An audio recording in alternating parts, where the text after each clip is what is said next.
బాబు బాబు బాబు నైనా తాళాలు పట్టుకో నైనా. బాబు బాబు బాబు రండి శ్యామ గారు, కూర్చోండి. ఈ ఊర్లో 12 వచ్చాను. అలాగే మిమ్మల్ని చూసి వెళ్దామని వచ్చాను. ఇంతకీ బాబుకు ఏమైంది?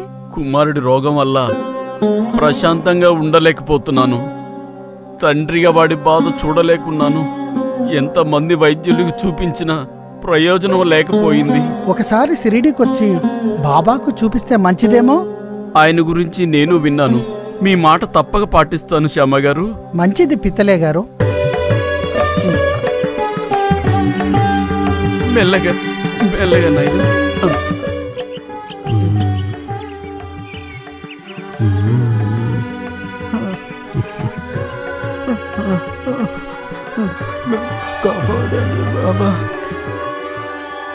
శ్యామా గారు, మీకో విషయం చెప్పాలి.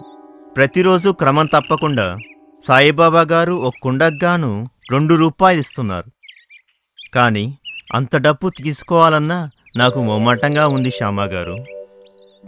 ఒకరి కష్టాన్ని ఒకరు దోచుకొని దాని ద్వారా వచ్చే డబ్బును తమ తెలివితేటలతో పొందామని అనుకుంటారు.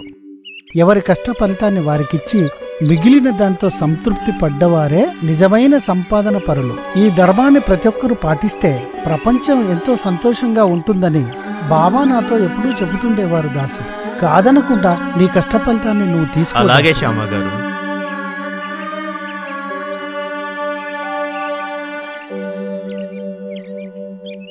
రండి దాసగణ గారు. దాసగణ గారు రండి రండి దాసగణ గారు, ఎప్పుడొచ్చారు? ఇవాళ ఉదయమే.